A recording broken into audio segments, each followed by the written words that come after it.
Hi guys, welcome back to my YouTube channel. My name is Jess and I'm a Nigerian expat living in the Netherlands.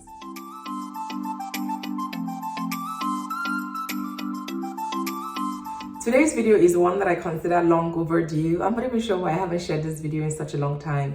I have been here for about 6 months now, and I want to take advantage of this video to share my relocation process from Lagos, Nigeria directly to Amsterdam, the Netherlands. So for starters, in case you're wondering how we're here, why are we even here, the first thing is we came here for work.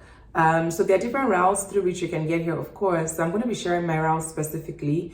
Got an opportunity here with an amazing company that came with relocating the entire family. So we moved here basically because of work. And we are on a highly skilled migrant visa. A highly skilled migrant visa basically is for specialist roles or specialized roles, folks coming into managerial positions. For anyone to be on this highly skilled migrant visa, your employer, that's an employer in the Netherlands, has to be a recognized sponsor by the IND. The IND is the Immigration and Naturalization Service here in the Netherlands. So that explains why we made this move. So I have a few key points here just so I don't go off the rails, because this entire process, the gist is for days, you guys. I can talk about this entire process for days, and I obviously need to keep my thoughts more organized in this video just so that it's not too long. So the first point I have here is why we made this move, which I already explained. We made this move for work. So let's talk about the process of getting here, the entire relocation process. So the first thing is the visa, the visa approval from the Netherlands, from the IND. So the visa is the most important thing. It's literally the key to the kingdom. So if you don't have the visa, you have no reason, or even just, you can't be thinking about moving to any country if you don't have a visa, right? In order to get a visa, that has to come from the Netherlands directly, from the IND. So there's an actual approval letter written in Dutch that comes from the IND. And without that, you can't even get the visa stamped on your passport. So typically, I think it takes about 2 to 4 weeks, took about a month. And that was because of COVID. COVID really impacted everything. There was delays because of COVID. So let's talk about the documents that you actually need in order for your employer to successfully file for your visa approval. The first thing is obviously your passport, international passport data pages. That's the bio page of your passport. And you need legalized documents. What are these documents? So it differs depending on your condition or your situation. I said condition, I mean situation. So it depends on your situation. For us, obviously, we're married. So that meant we needed to legalize marriage certificates. If you have a kid or you have kids, you would also need to legalize their birth certificates. So I think in the case of someone who's single or coming here alone, you would need to legalize your birth certificates.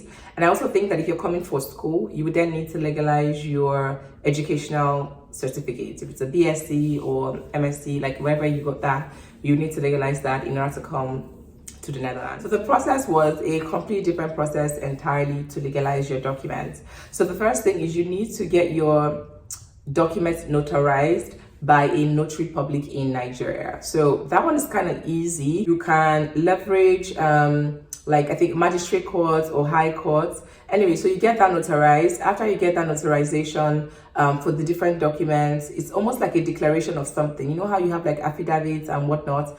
That's what it looks like with that red seal. That's exactly what it looks like. So it's attached to your original copies of whatever it is that you are looking to authenticate or legalize. So that's the first step. Then the second step after that is to go to the Ministry of Foreign Affairs in Abuja. And we didn't want to go to Abuja, so we tried to see how can we do this without having to be present physically. Luckily, I have a sister that lives in Abuja, so that was pretty easy for us. So my sister basically helped us get all our documents authenticated / legalized.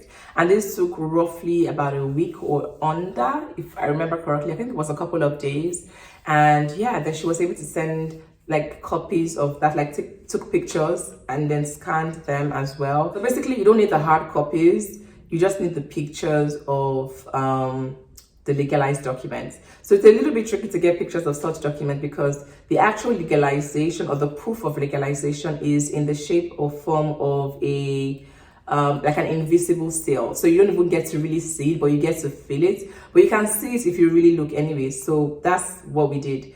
Basically, she sent scanned images, and then we sent that to our partners who were helping with the immigration process. We got the visa approvals, like the approval letters for each person in our family. The next step that we had to take was to book an appointment and go physically to the Netherlands embassy in your home country. Now, so that was where the surprise was. We didn't know that we didn't have a proper, and I'm using the word proper because there's an actual embassy in Nigeria for the Netherlands, but we don't have a proper one in Nigeria that actually caters to relocation and even visas, to be honest. They cater to something completely different. I'm not even sure what it is at this time. I know I read about like adoption process for like children. I know I read about something else. Maybe if you're trying to do like naturalization to like the Dutch or become a Dutch citizen, something like that. Like you can go through, there's something that they do that isn't about relocation, and that was a bummer. So what that meant was you would have to go to either Benin Republic or you have to go to Ghana. So we chose Ghana because if you go to Ghana, then your application is going to be in English. If you go to Benin Republic, then your application is going to be in French, and we only know English. Booking the appointment itself was like another struggle entirely because to find like early dates was a big struggle. So you keep seeing like data like 2 months ahead when you really need to just get this thing over and done with in like a couple of weeks.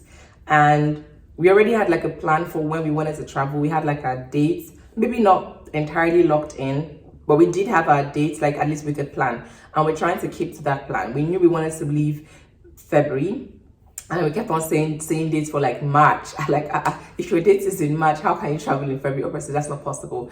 So basically, we were always like checking at night. Like, the funny thing about the portal is at night, it kind of changes. So if you see, you could be lucky to see like earlier dates in the middle of the night. So we're always checking in the middle of the night to be sure that, oh, is there an opening? Maybe someone canceled their appointment and then there's an opening. So we were always doing that. So even when we locked in an actual date to go to the embassy, you could also change that as often as you wanted to, depending on, you know, your availability as well. So we kept on checking, and finally we found a date that felt quite reasonable, and then that's where the trip to Ghana happened. So for you guys who watched the video I made about my trip to Ghana, then that was the reason why we went to Ghana. It wasn't for chills, it wasn't for vacation. As a matter of fact, there was nothing to do in Ghana because the entire country was on lockdown. So it was really just for you know, getting our visas stamped. This is where like the stress really got to me because we had no business traveling on a normal day. Like, this was the only reason why we had to travel. If Nigeria had the Netherlands embassy in the country, we would have no reason to go anywhere. I did not want to travel in the middle of a pandemic with an 8-month-old baby. Like, I had no reason to do that. But obviously we had to do it. Like, this is a bigger calling, so we had to do it. Now, going to Ghana, that's why I had to take COVID test. I had shared a little bit about the COVID situation, about me being in Ghana and all of that. However, what I didn't share in the last video was that my first ever COVID test turned out positive. Yes, it did. And this came as a huge shock and surprise to me and my husband, because we did the test at the same time, and I'm just like, there's no way that I will be positive. Like, what is going on here? Because first off, I was working remotely fully. I was really paranoid about the entire COVID situation. I was at home 24/7. I was minding my business. Only times I ever went, I was like to the grocery store and whatnot. Like, I know, you know, it's not impossible to catch the virus, yeah, but I was really taking extra precautions because I was thinking of myself, my husband, and my baby. Like, no, I don't want anything. And then telling me that I was positive and my husband was negative, that's when my head scattered. Like, he goes to work. He goes to work every day, or at least 2 or 3 times a week. How did he not catch it, and how did I catch it? Who gave it to me? Where did I see this from? You know, it was crazy. I was so emotionally down that period because I was just like, I'm not even sick. I don't have any symptoms. And then I wrote to the clinic. Those people, I don't want to mention their names. They showed me Pepe. I wrote to them that, can I get retested? Like, I'm almost 99% sure that I don't have this COVID in my system. And they were like, oh, you know, some people are asymptomatic. And I'm like, okay, how come my husband doesn't have it? I'm like, well, you know, it happens. And they explain all of that. And I'm like, listen, I understand, but I have it in my heart that I don't have this. And if you do a second test and it says that it's positive, then I will sit down in my house and I will get treatment accordingly.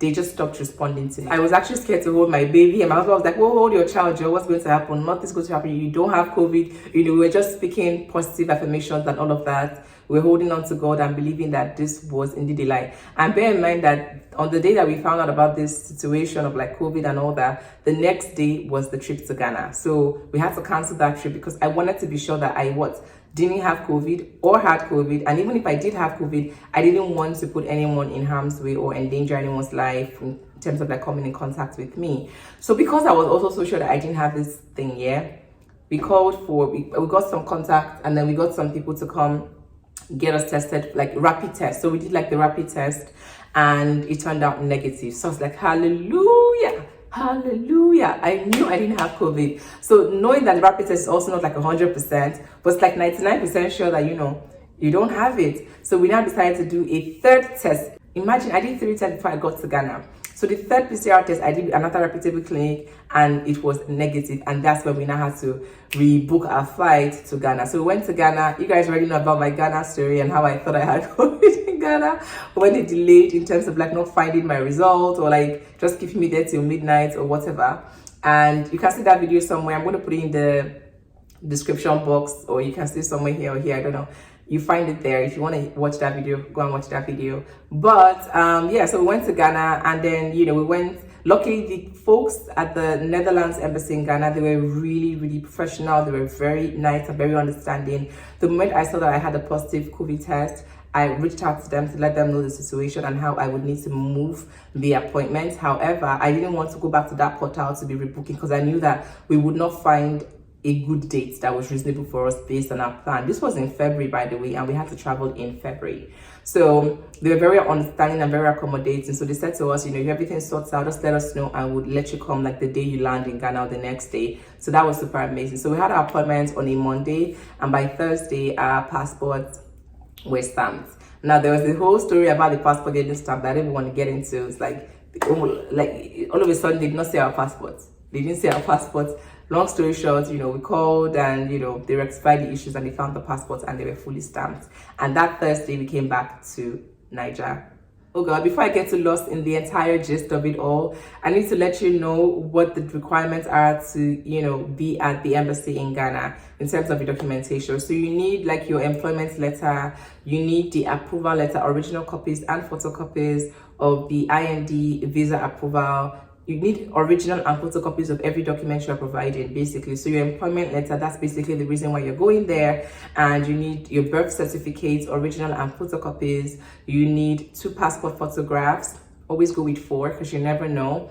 So we basically had everything that we needed, right? And I think there was only one thing that we didn't make a photocopy of. I don't remember what, but they were so kind to us that they went in and made copies. Yes, let me tell you. Apparently, they also need the copy of the back of your passports. Like, I don't have a passport here, but think about the passport booklets. The back of that passport, the hard part. I remember seeing that on the website, but apparently it was a requirement. So they made the copies for us. So shout out to them. They were very nice to us. So yeah, those are the documents you would need. I think there's a couple more. If I think about them or remember anything, I'm going to put them up here. So usually what people do in cases like this is they go to the embassy, show up, do their, you know, you do your biometrics and enter all the information that they need from you. And then some people travel back to their home countries and then they would DHL their passports back to them, and then these guys DHL back to them. But we knew that it shouldn't take that long. We knew that worst case scenario would be in Ghana for a week, right? And we're not even in Ghana for a full. We went to Ghana, I think, Friday, and we came back to Nigeria on Thursday. So yeah, about a week actually. But it didn't take us a week. It took Monday to Thursday for the entire process to be done and dusted. And then speaking about the passport getting stamped, like the MVVs are the entry visas into the Netherlands. So basically, you need, once you get your passport stamped with the MVVs, you have a window of 3 months to make your trip down to the Netherlands. If you exceed that window or you don't travel within that time frame, you would have to reapply again, meaning that if you're in Nigeria, you'd have to go to Ghana or go to Benin Republic and do that same process all over again. So it's just better to go within that time frame or that window so you don't have to do it again. So at this point, our family already knew, obviously, like since last year, that this was going to happen. It was such an emotional period. Initially, I wasn't really feeling like oh, we're relocating. But like the moment the house was empty, it just dawned on me that shit, like this is real, like this is happening. Anyway, so when we got back to Nigeria, it was obviously time to now officially book our flight to Amsterdam. We wanted like a direct flight because I was also very like paranoid about traveling with the baby. You know, he was still very small at the time. As far as I'm concerned, he was like 9 months. Flying from Lagos to Amsterdam is about like 6 to 7 hours flight time. So just being on plane and then thinking about all the things that could possibly go wrong or not. But yeah, it was actually a good flight because it was overnight. It was a night flight, so we basically just slept all through that flight. However, the entire process from Nigeria was a bit of a mess. That kind of gave me serious anxiety, to be honest, because apparently when we were coming here, it was such that the Netherlands requirement for anyone to enter into the country was that you needed to show a negative COVID test, like an antigen test, minimum of 4 hours prior to entry into the Netherlands. And basically they were saying that your PCR is not enough to come into the Netherlands, so they needed you to take another test just before you come into the Netherlands, and it's not at the airport. So that meant that we had to have a layover at we had a stop at France. Yes, so we stopped over at France, and then that's where we took the antigen test. It was free and it was pretty straightforward actually. I think I appreciated the break, to be honest, of just not being in the plane and sitting down. So we were there for a bit, I think about 2-3 hours, and then we flew to Amsterdam. So as long as you showed like your PCR and the antigen test, you're good to enter into the Netherlands. And yeah, and that was the entire journey. I think I tried to be as fast as possible. I'm missing a lot of the tea around this thing, but this video will be like 30 minutes long and you guys will not watch to the very end. So I had to make it really short for you guys. So I'll be more intentional and start sharing more of my journey here, more of my experience here, and I'll be doing more Amsterdam, Netherlands related videos, so watch out for that. In the meantime, if you enjoyed this video or you have any questions whatsoever about the entire process, or maybe I missed out on a few key things, please, I want to hear from you in the comment section, so feel free to drop something there for me. And yeah, I will see you guys in my next video. So thank you so much for watching. Bye.